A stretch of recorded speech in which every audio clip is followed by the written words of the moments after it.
Hello student, मैं Shubham sir आप सभी का एसएम फिजिक्स क्लासेस के यूट्यूब चैनल में हार्दिक स्वागत है। आज की टॉपिक है मीटर सेत। मीटर सेत क्या होता है? मीटर सेत एक ऐसा उपकरण होता है जिसके द्वारा हम किसी अज्ञात चालक के प्रतिरोध को ज्ञात कर सकते हैं। और इसका जो सिद्धांत होता है वो व्हीटस्टोन सेत के सिद्धांत पर कार्य करता है। इसकी सुग्राह्यता जो होती है वो पोस्ट ऑफिस बॉक्स की अपेक्षा अधिक होती है। आगे हम स्ट्रक्चर के बारे में जानते हैं कि इसमें स्ट्रक्चर में क्या होता है। तो यहाँ पर ये आपका मीटर सेतु का उपकरण बना हुआ है, यानी चित्र दर्शाया गया है। तो मीटर सेतु क्या होता है इसमें देखते हैं। तो इसमें यल आकार की, यहाँ पर हम देख सकते हैं ए वाला और ए वाला। तो यहाँ पर मीटर सेतु में यल आकार की दो क्या होती हैं, चौड़ी पत्तियां होती हैं, जिनके एक सिरे के साथ 1 मीटर, कितना 1 मीटर लंबा मैग्नीन और कांस्टेंटन का क्या होता है, एक तार AB होता है, जिसे यल आकार की पत्तियों के सिरे के बीच में क्या किया जाता है, जोड़ दिया जाता है। उसके बाद यल आकार की पत्तियों के दूसरे सिरे पर कुछ खाली स्थान छोड़ करके एक तीसरी पत्ती, ये वाला देख सकते हैं हम लोग, एक तीसरी पत्ती क्या करते हैं, जोड़ देते हैं, जिनमें 3 संबंधक पेच लगे होते हैं। जो बीच वाला संबंधक पेच होता है इसके द्वारा एक गैल्वेनोमीटर यानी कि जी धारा मापी लगा होता है, और इसको हम संट बोल सकते हैं। और ये संट का अर्थ होता है, संट का मतलब कि निम्न प्रतिरोध होता है। तो यहाँ पर जो यल आकार के पत्तियों के सिरों के बीच में कुछ स्थान छोड़ करके क्या करते हैं, एक तीसरी पत्ती रख देते हैं। इस तीसरी पत्ती में 3 संबंधक पेच लगे होते हैं, ये वाला आप देख सकते हैं। तो इसके बीच वाले संबंधक पेच के साथ क्या होता है, एक गैल्वेनोमीटर, ये निम्न यानी कि संट मतलब निम्न प्रतिरोध वाला एक संट यानी कि धारामापी लगा होता है, जिसमें एक जौकी लगी होती है। और इस जौकी के द्वारा क्या करते हैं, तार को स्पर्श करके, ये भी तार को स्पर्श करके किसी भी बिंदु पर क्या करते हैं, आगे पीछे खिसकाया जा सकता है। उसके बाद पहले यल आकार की पत्ती के सिरों के बीच के खाली स्थान में क्या करते हैं, एक अज्ञात प्रतिरोध यानी एक प्रतिरोध बॉक्स जोड़ देते हैं। यहाँ पर क्या करते हैं, एक प्रतिरोध बॉक्स जोड़ देते हैं। जितने ओम का प्रतिरोध निकालना होता है उतने ओम का प्रतिरोध इस प्रतिरोध बॉक्स से निकाल सकते हैं। उसके बाद कैपिटल एस क्या होता है, यहाँ पर एक अज्ञात प्रतिरोध होता है, अर्थात जिस चालक का प्रतिरोध हमें ज्ञात करना होता है वही आपका क्या होता है, ये अज्ञात प्रतिरोध कैपिटल एस होता है। इसी का मान हमें क्या करना है, ज्ञात करना है।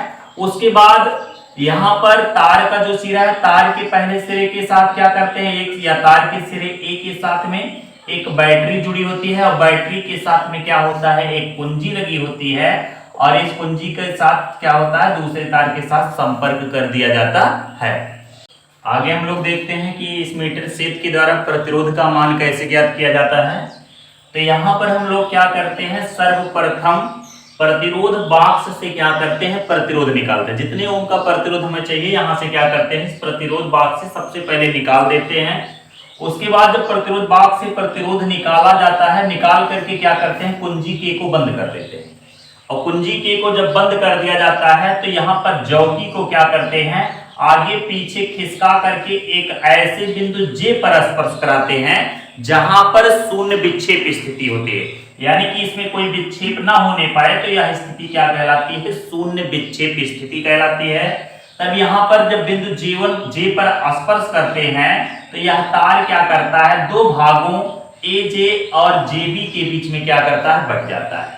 जब यहाँ पर AJ और JB में बढ़ जाता है तो मान लेते हैं तार AJ भाग की लंबाई अगर यल लेते हैं तो यहाँ पर JB भाग की लंबाई क्या बचेगी, 100 माइनस यल। क्यों? क्योंकि यहाँ पर तार की लंबाई 1 मीटर थी, 1 मीटर का मतलब क्या होता है, 100 सेंटीमीटर। तो 100 यानी 1 भाग यल हो गया, तो अगला भाग क्या होगा हमारा, 100 माइनस यल हो जाएगा। उसके बाद फिर जब यहाँ पर चौकी का स्पर्श कराएंगे, तार 2 भागों में बटेगा, तो पहले वाले भाग AJ1 के लिए मान लेते हैं AJ1 का प्रतिरोध P है, तथा JB का प्रतिरोध क्या मान लिया जाता है, Q मान लेते हैं। और यहाँ पर जब Q मान लेते हैं तो मान लेते हैं कि माना जो तार लिया गया है, माना तार का विशिष्ट प्रतिरोध, माना तार का विशिष्ट प्रतिरोध रो है, रो मान लिया जाता है, तथा तार का अनुप्रस्थ परिच्छेद जो है वो समान है। परिच्छेद कैपिटल ए लेते हैं जो कि क्या है, समान है। तब हम अगर लेते हैं P के लिए यानी AJ भाग के बीच प्रतिरोध, तो तार AJ का प्रतिरोध जो होगा, प्रतिरोध हमारा क्या है, यहां पर AJ के लिए हमने P माना है, तो P बराबर क्या हो जाएगा, रो इनटू इसकी लंबाई देखते हैं तो L, और अपान क्या हो जाएगा, A हो जाएगा। इसी प्रकार से तार हम किसके लिए लेते हैं, JB का, तार JB के लिए लेंगे तो तार JB का प्रतिरोध अगर देखा जाए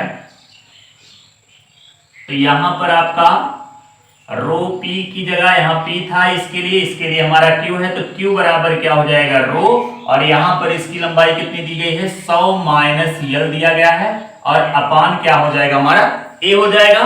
अब हमारा P और Q का मान निकल गया है, यहाँ पर R और S का मान दिया गया है, हमको केवल S का मान निकालना है। तो हम जानते हैं व्हीटस्टोन सेतु के सिद्धांत से, व्हीटस्टोन सेतु के सिद्धांत से, तो व्हीटस्टोन सेतु का सिद्धांत क्या है, तो सिद्धांत है P बटे Q बराबर क्या होता है, R बटा S। अब P बटे Q का, तो P का मान यहाँ पर दिया गया है कितना, तो देखते हैं ये दिया गया है रो इंटू L बटा A, P का मान हो गया। Q का मान देखते हैं तो क्या हो जाएगा, यहाँ पर रो और ब्रैकेट में 100 माइनस L और अपान क्या होगा, A। यहां से रो और A यहाँ पर कैंसिल हो जाएगा, बराबर आपका क्या बचेगा, R बटा S, तो R बटा क्या हो जाएगा, यहाँ पर हमारा S हो जाएगा, बचेगा यहाँ पर हमारा L बच रहा है, यहाँ पर हमारा 100 माइनस L बच रहा है, बराबर क्या, R बटा S, और हमको मान ज्ञात करना है S का, तो S को इधर ले लेते हैं, S इधर आ जाएगा, और L को यहाँ भेज देते हैं, तो बराबर क्या हो जाएगा, R और A वाला इधर पक्षांतर करेंगे तो 100 माइनस L हो जाएगा, नीचे आपका L चला जाएगा, तो यहाँ पर क्या हो जाएगा, L हो जाएगा। तो इस प्रकार से S बराबर हमारा क्या मिलेगा, R और ब्रैकेट में 100 माइनस L अपान L बचेगा, और यही हमारा क्या होगा, इस तार के लिए अज्ञात प्रतिरोध का मान होगा।